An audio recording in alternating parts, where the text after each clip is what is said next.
Auprès du micro, on se retrouve donc après la projection d'Afectados, donc le film de Sylvia Munt.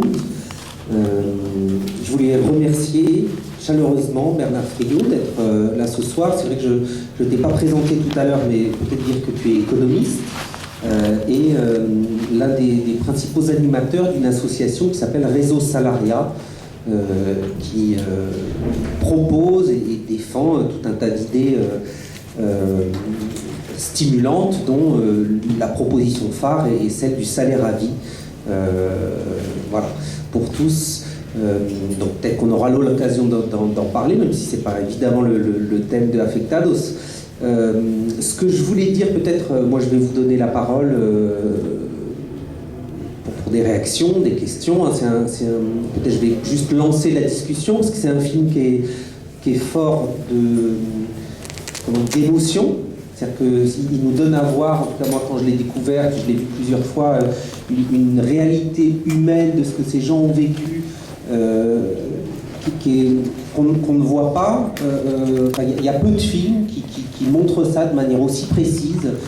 C'est un film où il n'y a pas de spécialiste qui nous explique la crise, qui nous explique le fonctionnement du crédit hypothécaire espagnol, ni d'où vient la crise de l'immobilier, et puis dans quelle brutalité, dans quelle violence ça a plongé les gens. Donc voilà, il y a ce témoignage-là au plus près, donc, qui est très touchant. Donc c'est aussi bien qu'on puisse se retrouver ensemble après le film pour en parler, parce que j'imagine que c'est partagé.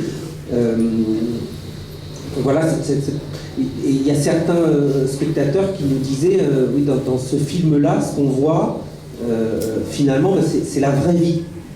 Voilà, c'est ces gens-là de toute origine, de milieux de classe moyenne, de gens pauvres, il y a des immigrés, enfin, dans cette solidarité, ils donnent à voir, et le film nous donne à voir quelque chose de l'ordre de la vraie vie. Alors, après, on verra dans la discussion, est-ce qu'il y a comment dire, des propositions politiques peut-être qu'on peut tirer de cette expérience-là, mais je voulais commencer par ça, Bernard, en posant la question. Est-ce que toi, c'est l'impression que ça t'a fait, et voilà, peut-être simplement hein, comme spectateur, et puis comme quelqu'un qui connaît bien aussi les mécanismes économiques qui ont plongé ces gens dans cette situation. Moi, j'ai beaucoup pleuré, à vrai dire. Ce qui me frappe, c'est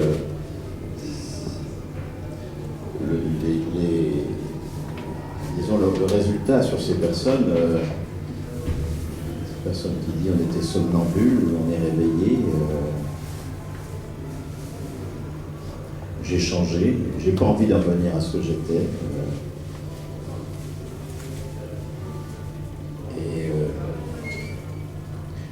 Je rêve que cette prise en charge de nos vies concerne la prise en charge de nos entreprises. C'est-à-dire que on voit bien que l'origine de tout ça, c'est le chômage, c'est la non-maîtrise du travail. Et que si nous pouvons collectivement faire cette merveille, une prise en charge collective de squat, une prise en charge collective de situation de logement, quand allons-nous prendre en charge collectivement nos lieux de travail, quand allons-nous les occuper, quand allons-nous dire c'est nous, et pas les propriétaires, pas les banques. Ça doit être possible. Alors, qui veut réagir, prendre la parole, dire, poser une question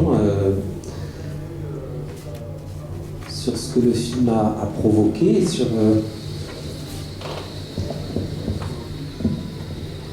Bonsoir.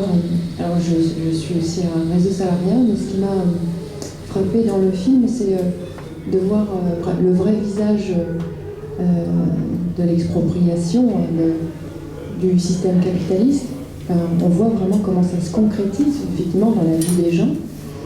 On voit quelle est toute l'illégitimité de cette prédation, toute sa violence.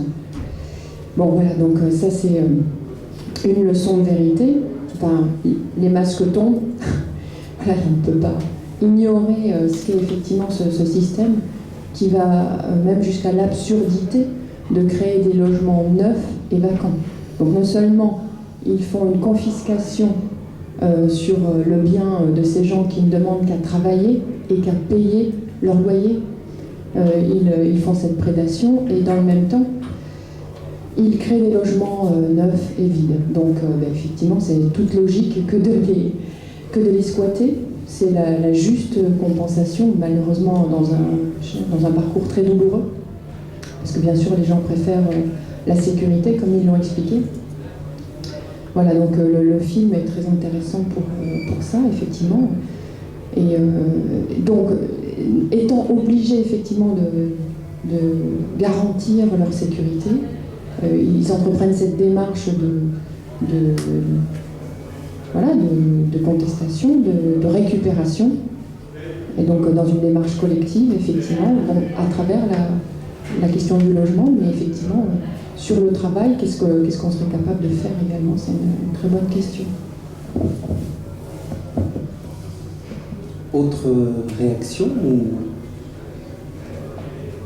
ou question sur le film ou les pistes qui ont été lancées, madame? C'est pas sur le film. Je pense qu'effectivement, la première des choses dans la vie, c'est de ne pas avoir de problème pour payer son loyer, enfin, le problème de salaire. Et donc l'idée du salaire à vie, moi, ça me plaît beaucoup. Dans le cadre de la situation actuelle, je pense que la première idée qui me vient à l'esprit, c'est qu'on paye beaucoup trop cher pour se loger. Qu'on soit propriétaire ou locataire, moi, l'idée qui domine chez moi, c'est ça. On paye beaucoup trop cher pour se loyer. Je voulais vous rappeler, en tout cas dans les HLM, avant la loi Barre de 77, il y avait ce qu'on appelle l'aide à la pierre, c'est-à-dire l'aide de l'État. Financièrement, c'était de permettre aux organismes HLM de construire des logements qui étaient à un prix raisonnable, enfin ce qu'on appelle les HLM, quoi. Et après la loi de 77, la philosophie du financement des logements sociaux a complètement changé. Donc les prêts aux organismes HLM ont été beaucoup plus difficiles, les loyers de sortie plus chers.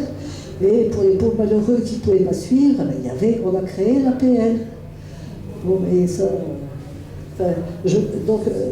Moi, j'interprète ça par le fait que finalement, notre argent sert à financer les loyers chers.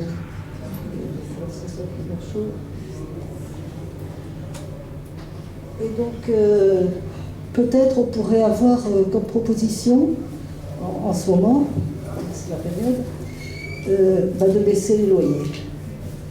Parce que si c'est trop cher pour les gens, il faut baisser les loyers. Et on peut se permettre, beaucoup de logements en France sont amortis. Et donc, on peut très bien diminuer les loyers pour les locataires en place et évidemment les loyers de sortie. Alors évidemment, il faut aussi la solidarité. Je dis pas, il y a des mesures adaptées à la situation de maintenant on est obligé d'être solidaire, d'augmenter l'APL. Mais bon, l'essentiel, ce serait pour moi de proposer des mesures phares, importantes, comme on paye trop cher, il faut diminuer. Oui.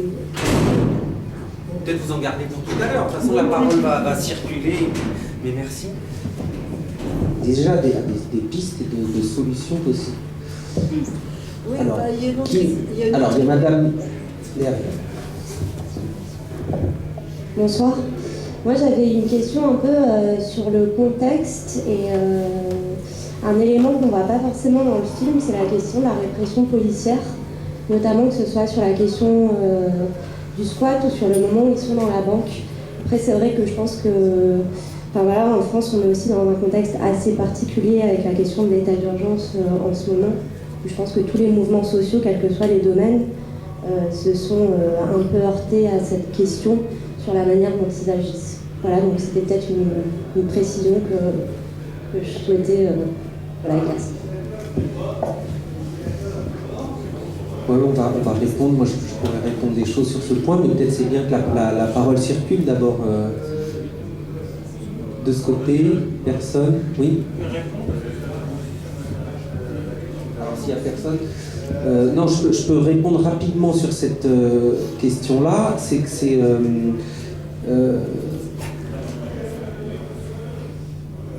expulser quelqu'un de son logement. Enfin, souvent, ce sont des familles. Enfin, c'est quelque chose d'une brutalité sans nom, quoi. Et souvent, en effet, qui s'occupe de ce sale boulot sont les forces de l'ordre réquisitionnées pour ça. Et ce que disent, alors bon, c'est vrai ici, mais en Espagne, ce que disent les gens militants, défenseurs du droit au logement, mais c'est ce que disait aussi Jean-Baptiste Hérault du DAL, qui était en débat ici lundi dernier, c'est que c'est une question de rapport de force.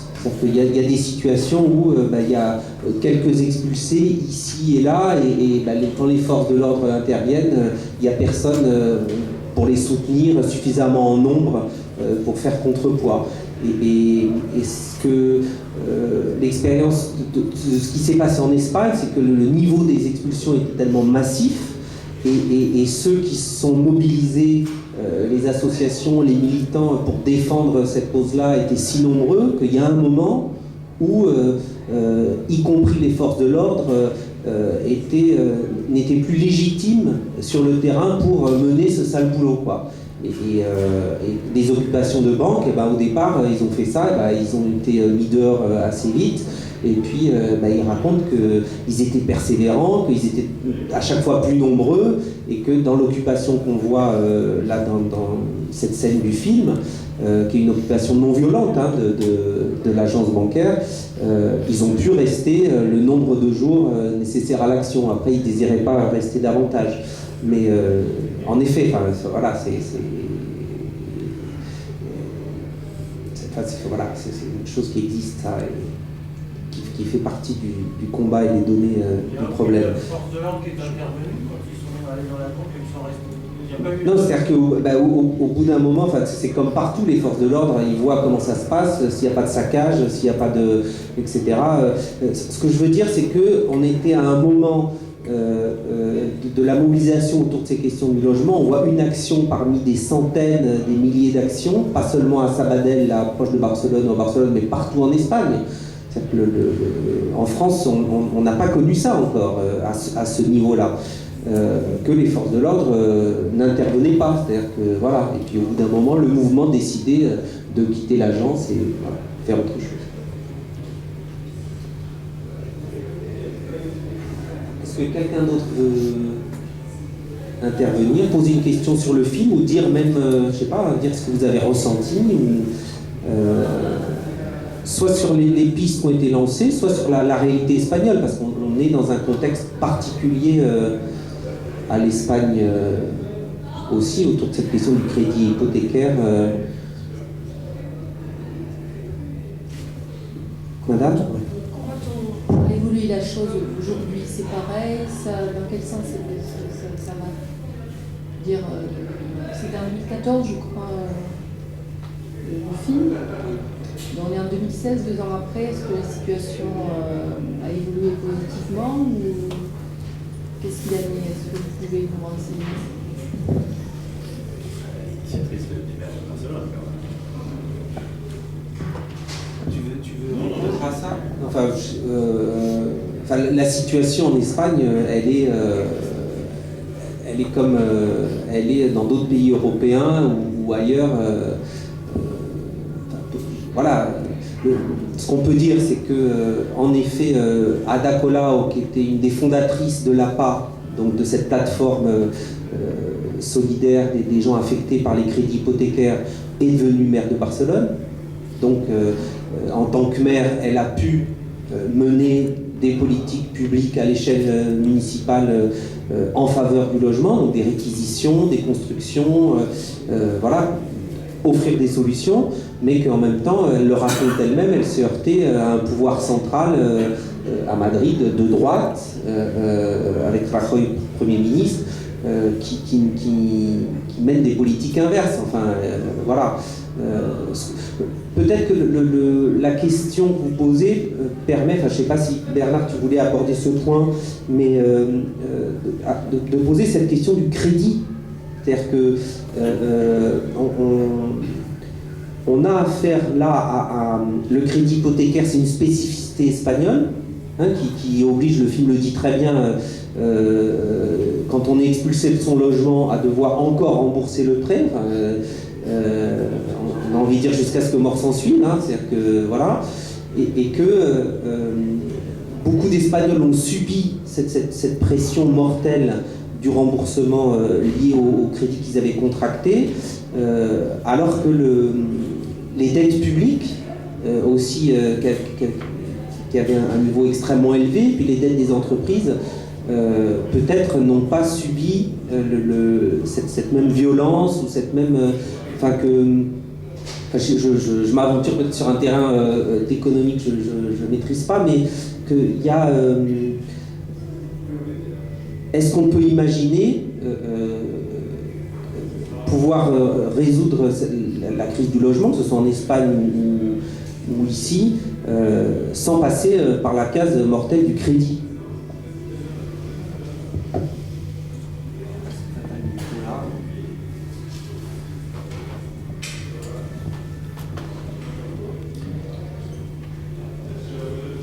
Peut-être quand même bien que l'on revienne à nos émotions ou à nos réactions face à ce film. J'ai donné la mienne. Pourrait-il y en avoir d'autres? Oui, alors peut-être que le micro circule sur le film et ce qu'il provoque. Alors, monsieur. Juste en fait pour revenir très brièvement sur la question qui a été posée, de savoir où on s'en était aujourd'hui, parce que je trouve ça important quand même de regarder un petit peu ce qui s'est passé depuis avec l'élection en mars 2015 des nouvelles municipalités. On a parlé d'Ada Colau à Barcelone, il y a eu aussi à Madrid, Manuela Carmena, il y a eu à Saragosse, Cadiz, il y a Saint-Jacques-de-Compostelle. Un certain nombre de mairies comme ça parmi les plus grandes villes du pays, donc du coup qui sont passées dans les mains de la gauche, on va dire alternative, à gauche du PS en tout cas. Globalement, ce qu'on peut dire aujourd'hui, c'est que pas grand chose a changé en fait. C'est-à-dire que les associations d'aide pour les hypothèques continuent de fonctionner à peu près le même régime qu'avant. Il n'y a pas très grand changement d'ampleur. Et pour ce qui est de la politique des mairies, il y a eu un gros problème en fait, que pas grand chose a été fait. En partie par manque de volonté politique, en partie parce que les mairies, en arrivant au pouvoir, elles se sont rendues compte qu'en fait elles n'avaient pas le pouvoir. Parce qu'ils avaient gagné les élections, mais ils n'avaient pas la majorité au conseil municipal, donc il y a plein de choses qu'ils ne peuvent pas faire.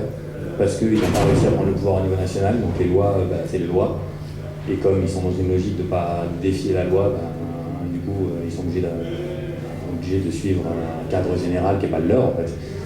Et à l'heure actuelle, les pas à Barcelone, à Madrid, un peu partout dans le pays, ils ne sont pas très contents. Quoi. Et ils l'ont dit, ils le font savoir auprès des équipes municipales et ça grogne un peu parce que justement, ils les accusent de ne pas faire le travail en fait. Et de parfois même pas faire le minimum qui est d'aider, d'apporter de l'assistance. De mal faire aussi le travail parfois en apportant des solutions qui sont pas celles que la page jugée bonne parce qu'ils n'ont pas écouté, ils n'ont pas pris le temps de faire ce que conseillaient. Donc c'est un peu mitigé quoi. C'est-à-dire qu'il y a des choses qui ont été faites, mais bon, c'est pas résolu quoi. Voilà. Oui, dans un cadre de pouvoir limité. Ouais. Alors Bernard, toi tu tiens à ce qu'on parte et on reste sur les émotions que le film a provoquées, mais je suis d'accord, c'est... Il n'y a pas suscité d'émotions secondaires. Bien sûr, oui, on est... Pierre. Ouais. Bonsoir. Donc à propos d'émotions, effectivement, moi aussi ça m'a un peu mis les larmes aux yeux par moments de voir ces témoignages d'une vie très dure. Et il y a notamment la déclaration d'une personne que je trouve très intéressante, qui dit que cette épreuve l'a rendu moins égoïste, plus tourné vers les autres, et qu'il ne reviendrait pas à sa vie d'avant, qu'il considérait comme normal, marié, des enfants, un appartement, un travail. On voit dans le film qu'ils sont un peu tous fait avoir parce qu'ils ont voulu mener une vie entre guillemets normale. Visiblement en Espagne, avoir un logement propriétaire, c'est quelque chose de culturellement très présent, plus qu'ici. Ils ont tous essayé d'atteindre ce but de manière isolée, de manière un peu égoïste, encouragés par les banques qui faisaient leur beurre avec ça. Et ce que je trouve très beau dans le film, c'est ce collectif en fait. Les gens, comme vous le disiez, se prennent en main, règlent leurs problèmes eux-mêmes, n'ont pas les moyens de payer un loyer et voient des logements vacants, ils se mettent à occuper les logements. Ce genre d'action directe devrait nous inspirer.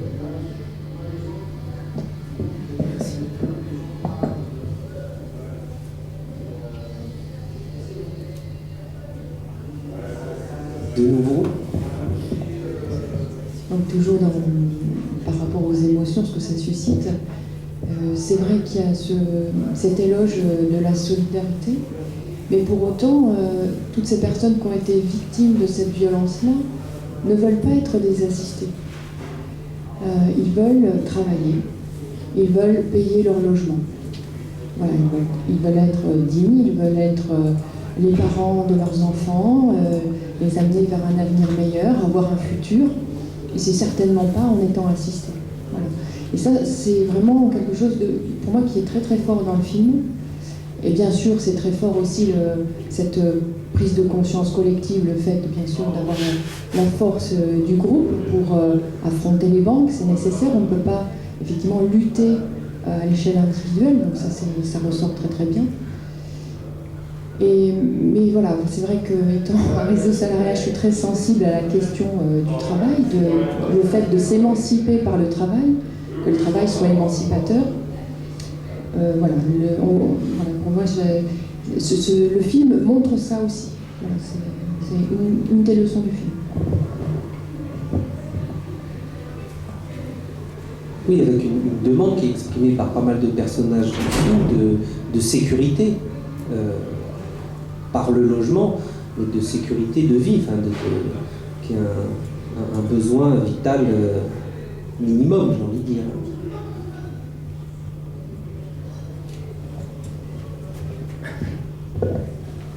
Moi, ce que je trouvais intéressant dans le film, c'est que en fait, ça nous montrait une certaine facette de l'Espagne contemporaine, enfin, d'une partie de la population qui sont en fait... Je pense contrairement à la France où les problèmes de mal logement concernent prioritairement en fait les classes populaires. En Espagne, en fait, on a vu que ça a touché aussi les classes moyennes. Et c'est là où je pense c'est fait un retournement pour ces personnes. On voit au début, à chaque fois, elles disent tout allait bien, j'avais mon logement, j'avais un travail, etc.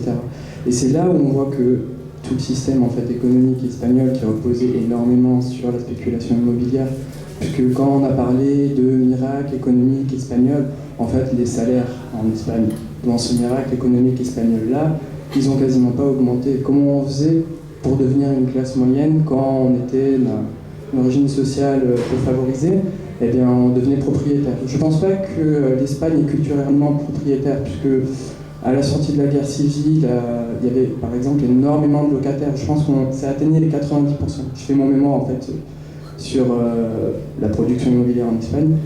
Et je pense pas que c'était culturel en fait, c'est un produit qu'on leur a vendu et ils avaient d'autres solutions pour s'élever socialement que de devenir propriétaire. Le problème c'est que ce système-là il avait des failles énormes puisqu'il ne reposait que sur de la spéculation et sur de l'hypothèque. C'est que ça s'est rabattu sur leur tête quoi. Enfin ils s'y attendaient pas, une classe quelqu'un qui n'a pas d'horizon, à qui on a déjà bouché pas mal de problèmes, puisque tout n'allait pas bien en Espagne avant la crise économique, il y avait beaucoup de personnes qui étaient dans ces situations-là. Mais voilà, c'est un moment qui m'a intéressé dans le passage de ces personnes-là, qui s'autodéfinissent, je pense, dans la manière dont ils parlent de leur vie comme des classes moyennes, et qui finalement, eux aussi, ils ont tout perdu. Et je pense que c'est aussi à ce moment-là peut-être que peuvent se faire des retournements avec une classe, je sais pas, un peu petite bourgeoise, on va dire, au niveau de Podemos, plein de politologues autour de la compétence, etc., qui se sont organisés et qui ont vu que c'était déjà politisé de toute manière, mais il y a d'autres personnes qui se sont alliées avec eux et qui ont compris que eux aussi ils avaient beaucoup à perdre finalement dans tout ça et que personne n'est en sécurité dans ce système capitaliste-là. Voilà.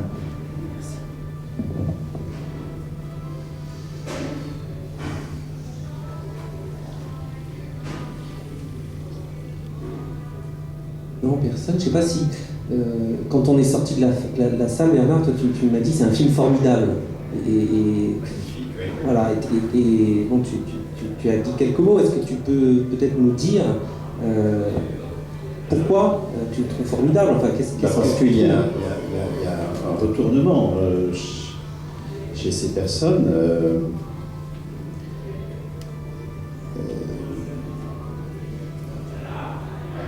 En tout cas, ceux qui s'expriment ne considèrent pas que leur vie d'avant était une vie normale, justement. Le fait de, comme vous le dites très justement, le fait pour le système bancaire et immobilier d'avoir construit une normalité propriétaire, qui donc était y compris assimilée dans les familles, etc. On se réveille, comme dit ce monsieur, on se réveille et on s'aperçoit que c'était pas normal. Et on acquiesce à beaucoup de situations qui sont des situations qu'en réalité on ne maîtrise pas. Ce qui est intéressant, c'est que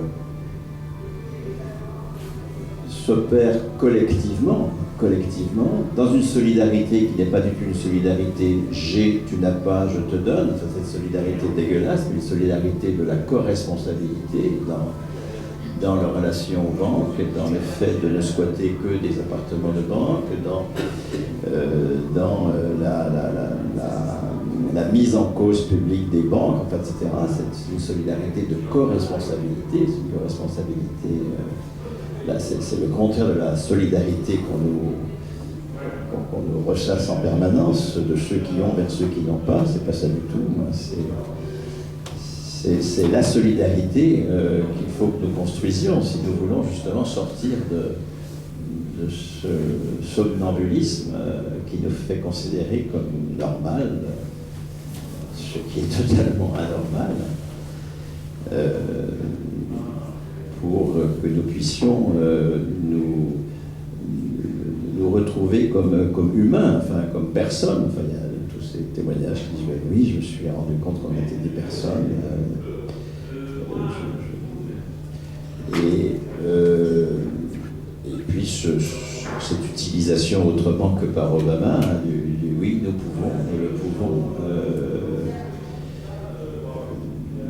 pouvons, par exemple. Effectivement, nous pouvons nous battre pour la suppression de l'APL. L'APL, c'est un cadeau que l'argent public fait aux propriétaires. Donc, supprimer l'APL est tout à fait décisif. Baisser les loyers de l'APL, bien sûr. Réduire du montant de l'APL les loyers et affecter l'argent de l'APL à un dispositif de socialisation, de sécurité sociale du logement. Voilà par exemple des choses que nous pouvons revendiquer parce que l'APL, ça n'est pas normal. Et comme le rappelait l'interlocutrice, c'est une création de Giscard en 1977 qui déplace l'argent socialisé pour le logement, l'argent public qui va au logement, de la construction de logements à loyer modéré vers l'encouragement à la hausse des loyers des propriétaires privés et aussi d'ailleurs des HLM qui du coup peuvent être moins subventionnés et le sont par ce dispositif. Donc bien sûr que nous pouvons collectivement sortir du somnambulisme, mais comme vous le dites très justement, tant que ce n'est pas la production même que nous maîtrisons, la capacité d'agir est très limitée. Et c'est pourquoi je reviens à ma première impression, qui est une impression très forte. Enfin, si toute cette solidarité de co-responsabilité qui fait que des voisins se rendent compte qu'un sans-papier est à la rue, ce qui nous fait nous ouvrir les yeux sur des tas de choses et les assumer, alors qu'on pense être dans l'impuissance vis-à-vis de tout cela. Non, nous ne sommes pas dans l'impuissance, bien sûr, mais que cette solidarité, cette détermination, cette sortie du somnambulisme dans lequel nous sommes, pour une vie finalement plus heureuse, même si le passage est difficile, mais les personnes ne souhaitent pas retourner à leur situation antérieure. Si nous mettions cela au service d'une détermination à maîtriser la production, pas simplement des éléments de consommation, mais maîtriser la production même et tout l'outil de travail. Quand est-ce que nous occupons nos outils de travail? Quand est-ce que nous occupons nos entreprises? Quand est-ce que nous disons que oui, nous pouvons décider au travail sans employeur, sans actionnaire, sans prêteur? Il n'y a pas d'autre solution. Et ce film montre que nous le pouvons. On voit la beauté humaine incroyable dont nous sommes tous porteurs, sans exception. Alors des réactions à ce que Bernard Friot vient de dire? Oui, après avoir vu le film, j'ai l'impression qu'en fait il faut tomber suffisamment bas pour ouvrir les yeux et ne plus être un zombie. Est-ce que finalement on n'est pas tombé suffisamment bas, nous, pour ouvrir les yeux comme ils l'ont fait?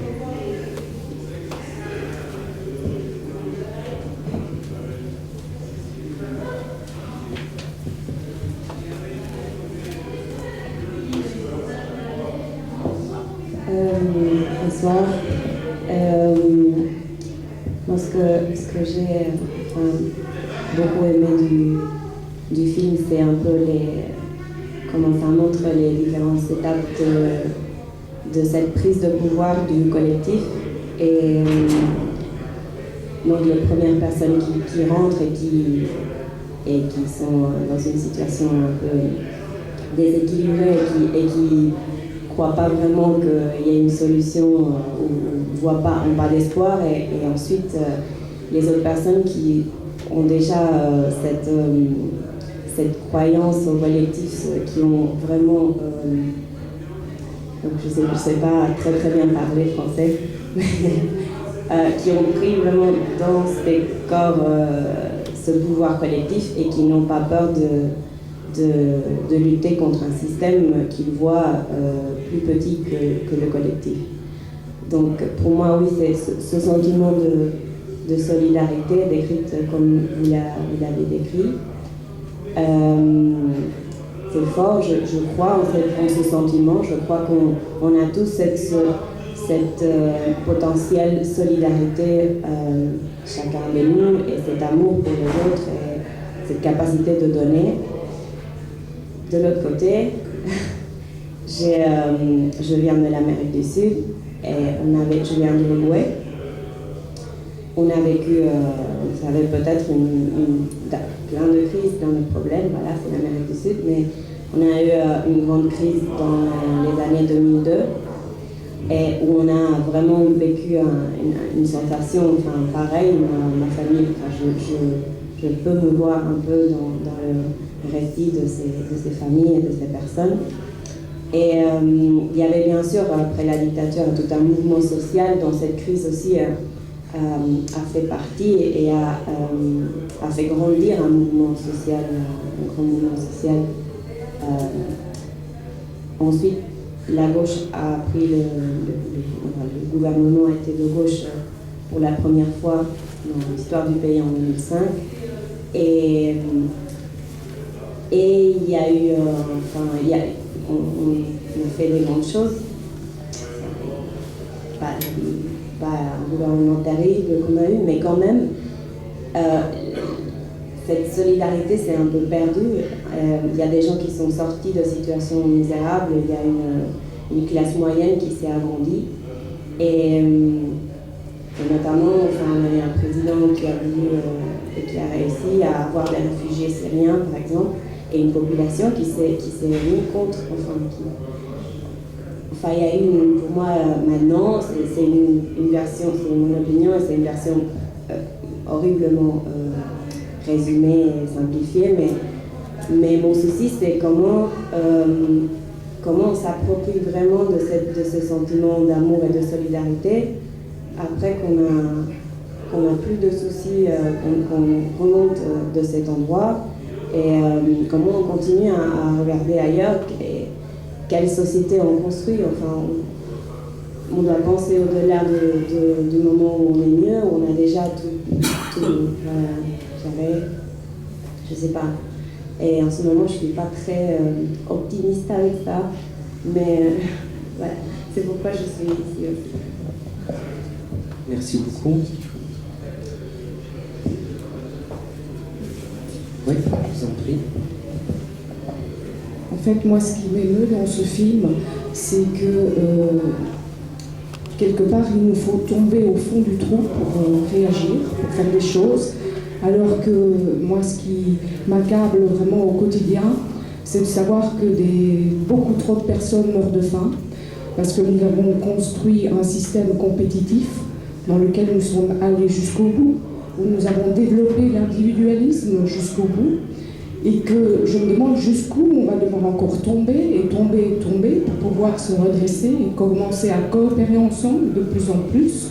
Parce que ce qui s'est passé en 2008, à mon avis, n'est que le début d'un effondrement boursier, monétaire, économique, etc. Et donc ça veut dire qu'il serait temps de plus en plus de développer la solidarité, de ne pas attendre. C'est comme si on était conditionné à se dire on va attendre vraiment de souffrir, de tomber de plus en plus dans le trou pour pouvoir se dire sortons de notre individualité et voyons les autres et commençons à entretenir ce que nous avons au fond de nous-mêmes, le sens de l'unité, de la fraternité, de l'altruisme. Parce que ça, c'est notre vraie nature.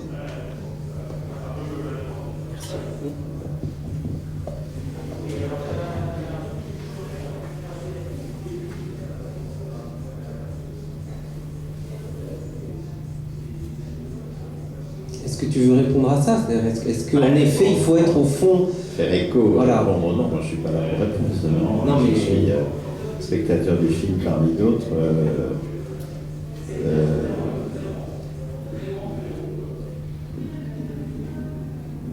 Non, je ne peux pas du tout encourager la politique du pire et dire on n'est pas encore assez au fond du trou pour réagir. Je pense que notre responsabilité, comme vous le dites très bien, notre fond d'humanité, il est altruiste. Notre responsabilité, c'est de mobiliser justement cette volonté de co-responsabilité, de solidarité dans la co-responsabilité, j'insiste, pour construire dès maintenant une alternative, pour éviter ne pas être dans l'espèce d'attente, une espèce d'apocalypse qui générerait du renouveau. Ça, je ne crois pas du tout à ce genre de cycle, hélas. Tant mieux d'ailleurs, parce que cette attente-là est totalement mortifère. On voit aussi il faut à la fois... J'accompagne dans des débats le film La Sociale, qui montre la création du régime général de sécurité sociale en 1946, cette innovation formidable qui est toujours là, très présente aujourd'hui, malgré les coups qu'elle prend en permanence. On voit bien que ça suppose une participation au pouvoir, ne serait-ce que même brièvement sur des strapontins, les ministres communistes qui sont au pouvoir pendant l'année 46 sur des strapontins, sur aucun ministère régalien, ont réussi à faire passer dans la loi et dans les institutions des choses extrêmement fortes ce qui n'est pas le cas pour le moment, on voit bien, de ces maires Podemos qui n'ont pas un niveau de pouvoir suffisant. Donc le fait de conquérir, ne serait-ce que ponctuellement, le pouvoir politique pour inscrire dans les institutions macroéconomiques des choses alternatives et décisives, mais à condition que nous ne parions pas cette conquête par, je ne sais pas quoi, par l'élection présidentielle ou par des machins comme ça qui sont absolument le contraire du débat démocratique.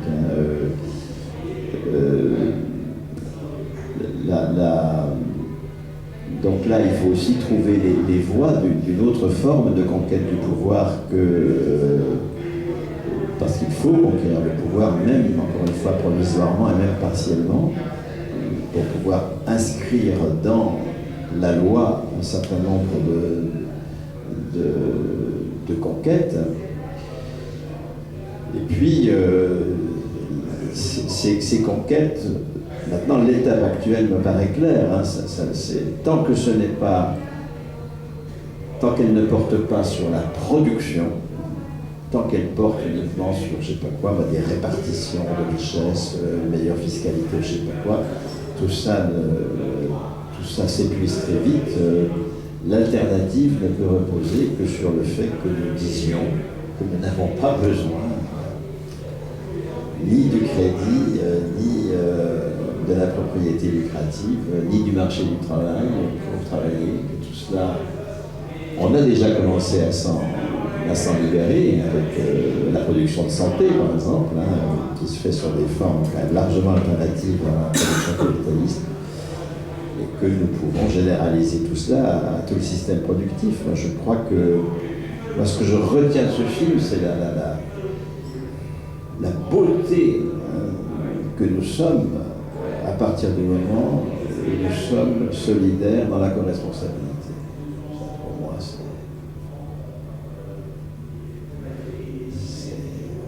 une démonstration considérable. En même temps, on pourrait te dire que ce qui s'est créé en 1946, ça survient après la guerre, donc après les désastres de la guerre, dans un pays ruiné, alors avec des choses qui s'inventent et qui se créent, qui font suite au combat des résistants et puis aux ouvrières passées, etc. Mais quand même, quelque chose se crée qui est décisif à ce moment-là, dans un contexte qui suit une tragédie. Parce que le contexte actuel n'est pas tragique. Nous sommes à 14% de la population active en emploi industriel. Dans un effondrement de notre activité industrielle relativement est inférieure à ce qu'elle était en 1945. Enfin, il ne faut pas rigoler, relativement à l'ensemble de la richesse que nous produisons. C'est pas tragique de se tourner vers le tourisme et puis de se retrouver avec un Airbnb répugnant qui augmente le loyer dans Paris parce que les gens pensent qu'en vendant une semaine de leur logement à des touristes, ils vont pouvoir payer des loyers exorbitants, ils font des calculs. Tout ça n'est pas assez tragique pour qu'on en finisse. Nous avons une si piètre opinion de nous-mêmes que nous considérons que c'est pas tragique. Je vous en prie. Il nous en faut plus encore. À mon avis, on vit tellement dans la séparation qu'on ne sait même plus ce que pense, ce que fait notre voisin, s'il est malade ou s'il est en forme. Donc les informations, c'est pareil. À l'horizontale, on n'a aucune information de ce qui se passe. Vous allez me dire, regardez la télé, regardez les médias. Je pense que... Ben non.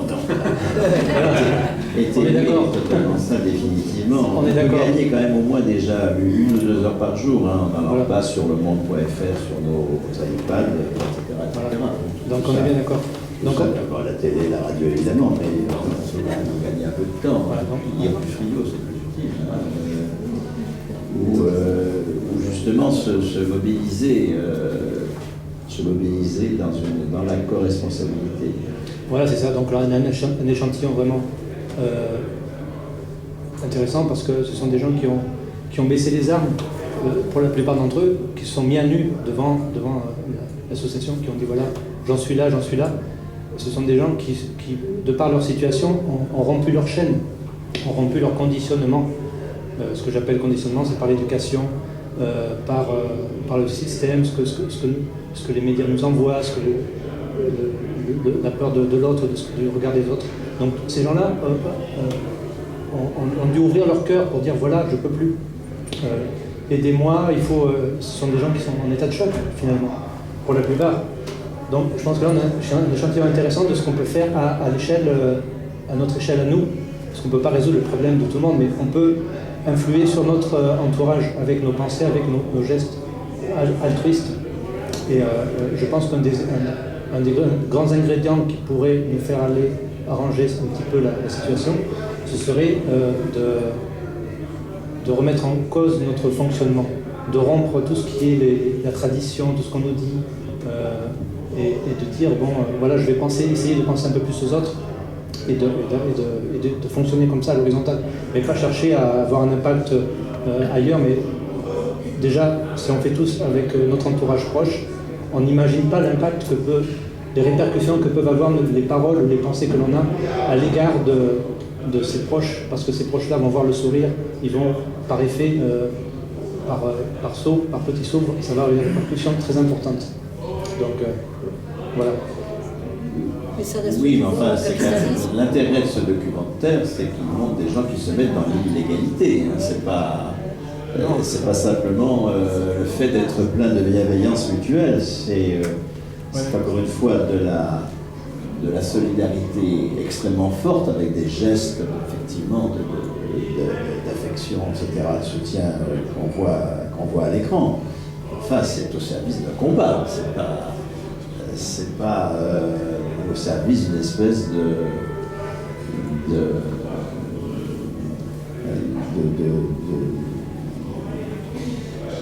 peu de douceur dans un monde de brut. Hein. C'est bien de mener un combat, d'aller dans l'illégalité, de mettre en cause les banques, etc. Sortir du somnambulisme pour se réveiller, c'est pour une mise en cause des institutions majeures du capitalisme, sinon à quoi bon, hein. Mais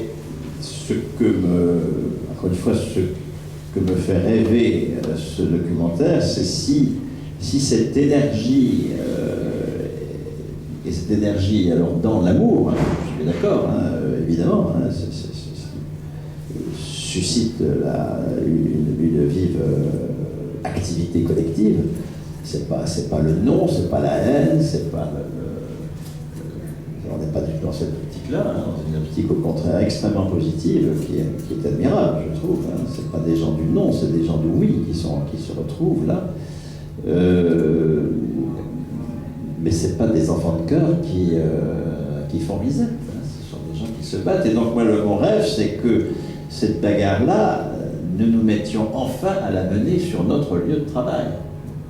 Parce qu'au bout du compte, ils sont tous dans cette situation, parce qu'ils sont chômeurs, donc parce que nous ne maîtrisons pas collectivement l'outil de travail, 2, parce qu'une logique, alors, pas qui n'est pas propre à l'Espagne, mais enfin particulièrement importante à l'Espagne, comme le rappelait l'interlocuteur tout à l'heure, a orienté le capitalisme vers la production immobilière. Et donc c'est bien aux institutions quotidiennes du capitalisme qu'il faut nous attaquer par ce type de solidarité dans la co-responsabilité. C'est comme ça que c'est la leçon que je tire de ce film. Oui, enfin, moi ce que j'entends par illégal, la loi faite par les hommes, c'est illégal. Elle est illégale déjà. Parce que ce qui est légal, c'est que chaque être humain a droit, je crois que c'est écrit quelque part, non ? Chaque être humain a droit au logement, à manger, je ne sais pas si ça vous dit quelque chose. Voilà, ce qui est illégal, c'est ça n'a pas été appliqué en fait. Donc là, on touche aux besoins propres, aux besoins primaires de l'être humain. Donc l'illégalité, eux, c'est pas illégal ce qu'ils font. d'aller aux yeux de la loi, évidemment. Vous voyez ce que je veux dire Ce n'est pas illégitime, bien sûr. Voilà, c'est illégitime, illégal, pardon. Voilà. c'est illégal, Ouais. c'est pas illégitime, Ouais. bien sûr. Donc voilà. Construire une autre légitimité Voilà. face à la légalité. Donc là, on est un peu, les gens sont un petit peu entre. C'est ça le conditionnement en fait. Ils disent oh, c'est illégal, donc il ne faut pas qu'on le fasse. Ce sont des chaînes qu'il faut briser en fait. Il y a les lois de la nature. Il y a des lois qui sont. Les lois de la nature, c'est la loi de cause à effet. Quand vous pensez quelque chose, ça a forcément un impact sur les gens, sur vos gestes, vos actions. Voilà, il y a l'innocuité également. C'est le respect de l'être humain, le respect de l'autre. Donc toutes ces lois-là, ce sont des lois vraiment naturelles. Intuitivement, vous pouvez imaginer que ce sont des lois qui existent, quoi. Si on les applique, on ne va nuire à personne. Ce n'est pas la loi des hommes, ce n'est pas une loi qui a été écrite comme ça par un gouvernement de droite, de gauche, comme on sait si bien le dire, et puis on l'applique, et puis ça fait des dégâts, mais c'est pas grave. Il y a des lois naturelles qu'il ne faut pas violer. Et voilà pour moi ce qu'est la légalité ou l'illégalité. Il y a des chaînes, il y a des conditionnements. On est tellement endormi, on est tellement endormi par toutes ces chaînes, ce conditionnement, comme je vous l'ai dit, de l'éducation, de ce qu'on voit, le travail. On passe des heures incroyables au travail. Il y a 95% des gens qui sont mis au travail. Ils n'ont pas la liberté de venir à une réunion tous les jours, de se renseigner, de s'élever. Les loisirs, s'élever, c'est-à-dire pratiquer des arts pour essayer de penser autrement. Voilà, il y a beaucoup de gens qui sont enchaînés comme ça et qui n'ont pas le loisir de changer. Non, je ne sais pas si quelqu'un... Alors... Moi, je voulais discuter deux points qu'avait évoqué Bernard Friot. Effectivement, la situation elle est aussi dégueulasse aujourd'hui qu'en 1946. Sauf qu'en 1946, il y avait une CGT très importante, il y avait un parti communiste qui était un parti communiste de masse. 2 ans avant, il y avait, je ne sais pas, des dizaines de milliers de communistes et d'anarchistes et que sais-je, de maquisards en tout cas, qui avaient des armes. Et là, comme on disait, par rapport à la police, le rapport de force n'était pas le même. Et de toute manière, je pense que vous le savez très bien. Enfin, je pense que normalement, si le travail vous le dit, donc il n'y a pas de sujet de discute. Mais ce que je veux dire par là, c'est que ce qu'appelle le film aussi, je pense, et on peut encore plus l'appeler, je pense, c'est de montrer que la page, justement, a été quelque chose dans un rapport de force qui a été important. Parce que on ne l'a pas dit, mais en Catalogne, il y a une loi qui est passée, qui est une sorte de loi DALO, en fait, comme on a en France, droit au logement opposable, qui implique que les personnes qui sont évacuées de leur logement, normalement, doivent bénéficier d'une solution de relogement au moins d'urgence, ce qui n'existait pas en Espagne. Quand on était évacué, on allait à la rue. En France, en règle générale, si on arrive à comprendre les dossiers, etc., et à se repérer, on arrive aussi à trouver un hébergement d'urgence, qui, en règle générale, est une situation très difficile à vivre, mais c'est quand même mieux que la rue. Bon, et bref, ça, c'est grâce à la mobilisation de la part, et tout ce que ça a permis de naître, en fait, que ça a été possible. La deuxième chose, c'était et ça rejoignait un peu ça, c'était sur le fait qu'il fallait se battre sur les lieux de production, ce que nous montre l'APA et ce que nous montrent d'autres associations du mal logement, je pense, c'est aussi que ces personnes-là se sont éveillées, du coup, pas directement sur des questions du travail. Elles se sont éveillées sur des questions du logement. Et en comprenant, en fait, qu'elles peuvent être dans la lutte collective, que la lutte collective apporte quelque chose, et concrètement, puisque là, du coup, c'est des non-paiements à ce niveau-là, mais également, en fait, de faire passer des lois qui risquent d'être rendues inconstitutionnelles par parfois. Mais je crois que c'est toujours pas fini, cette histoire. Mais bon, il y a eu une avancée qui est majeure. Qu'est-ce que je veux dire ? Voilà. Par l'organisation, je pense que ces personnes-là, sur des questions du logement où elles se sont éveillées, elles ont pris une certaine conscience à agir de manière collectivement, je pense que quand elles retrouveront un travail, elles vont peut-être bien se syndiquer, ces personnes-là, ou alors elles vont avoir un regard sur tout ce système-là qui sera bien différent, et elles pourront participer à des luttes collectives sur ces outils, sur la production même. Mais au niveau où elles sont, le chômage, je pense qu'elles l'ont acquis, ça fait tous à peu près 3-4 ans qu'ils ne travaillent plus, qui ne retrouvent pas de travail. Par contre, leur vraie nécessité dans ces moments du film, c'est le logement. Parce que de toute manière, on ne peut pas construire de vie sans logement, même si on est logé, comme en France, c'est un peu le cas des fois, dans des hôtels sociaux ou dans des centres sociaux d'hébergement qu'on doit quitter tous les 5 jours, etc. On ne peut pas construire une vie professionnelle, là-dessus. Et on ne peut pas construire un combat syndicaliste là-dessus, ou tout ce genre de choses. Par contre, l'éveil qui a été apporté comme ça, je pense qu'il est opérant sur plein d'autres champs de la vie, quoi. Et donc du coup, moi, ce que moi m'a suscité la PA, c'est quand j'ai un peu suivi leur action, etc. à Madrid, c'est une certaine forme, c'est de se rendre compte que c'est sur le terrain, en fait, qu'on fera, ça entend en faisant preuve de solidarité, mais pas forcément le terme de solidarité, mais d'essayer que, voilà, c'est la PA, c'est les mal logés qui en fait se syndiquent en mal logés et disent non, à un moment donné, c'est non. Et on va occuper les banques, on va faire les trucs, etc.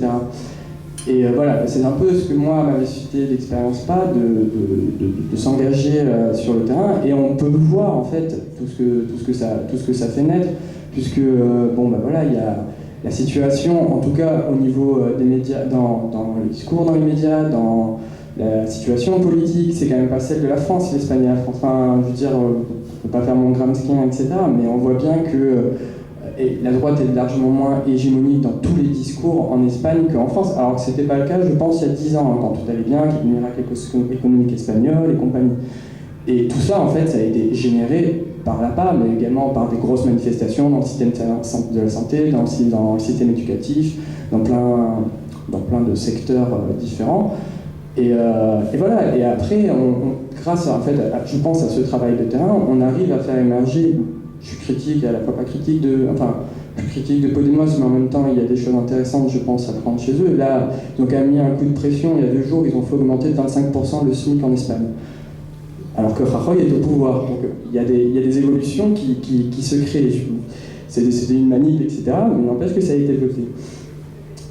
Il y a des choses à créer qui peuvent se faire ensuite. Et je pense que des expériences comme Podemos, etc., ou comme le Parti communiste français en 1946, elles ne sont légitimes que quand il y a un mouvement social derrière. En fait, l'analyse qu'ils font à plusieurs en ce moment à Podemos, je pense, c'est qu'ils n'arrivent pas à progresser parce que le mouvement social est en train de chuter un peu en Espagne. Il y a les Marea Blanca, les Marea Verde, il n'y en a plus en Espagne. Enfin, plus dans cette quantité-là. Donc je pense que ce que nous montre la PA, c'est que pour changer de manière globale le système, il faut faire des choix, s'appuyer sur des secteurs qui sont en lutte, qui vont permettre de donner une conscience sociale, d'intéresser les gens au système capitaliste, à la manière dont il fonctionne et à sa manière injuste, et ensuite de déborder sur d'autres champs. Ça peut aussi partir du coup du type de production et que ça déborde sur le logement. Je pense que tout est lié, mais voilà, ce que je voulais dire, c'était que je partage énormément d'idées avec Bernard Friot sur tout ce qui est son analyse du monde du travail,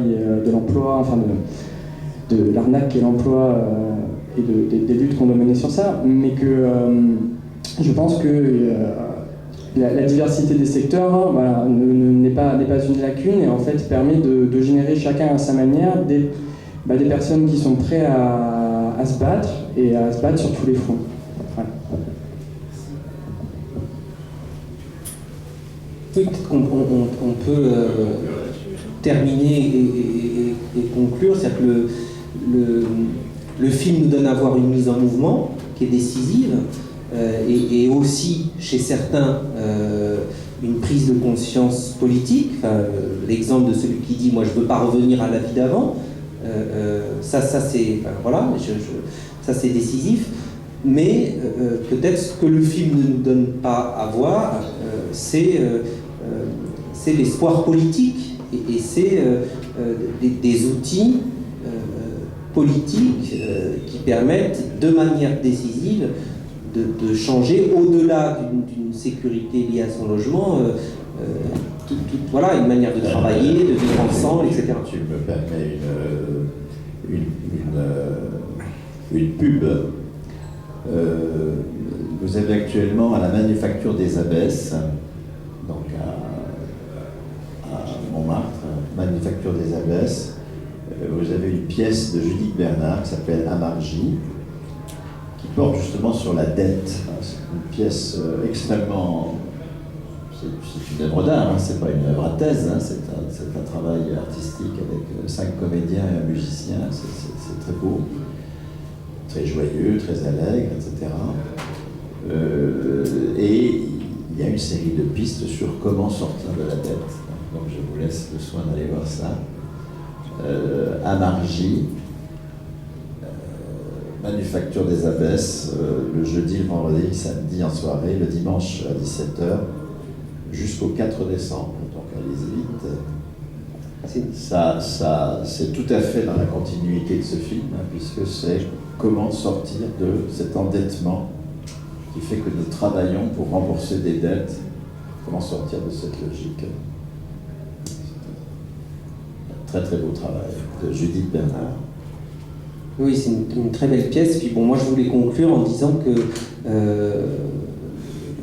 le film de Sylvia Moon, comme tu as cité le film La Sociale, comme d'autres films précédemment, comme Des Lions, par exemple, de Françoise Davis ou d'autres, sont des œuvres d'art, sont des formes de témoignages sur des réalités que nous vivons dans nos sociétés.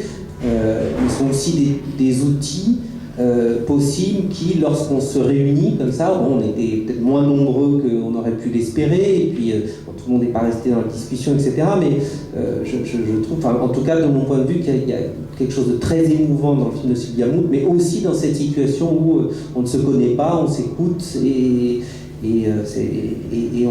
on apprend ensemble, on réfléchit ensemble, et les films peuvent aider à ça. Voilà. Et Bernard fait partie de ceux, comme beaucoup d'autres, qui accompagnent les films dans lesquels ils ne sont pas forcément intervenants, ni qui ne sont pas forcément dans leur domaine de compétences, parce que ce sont des outils d'éducation populaire et de rencontres qui permettent d'avancer ensemble. Voilà. Donc merci à tous d'avoir participé à cet échange.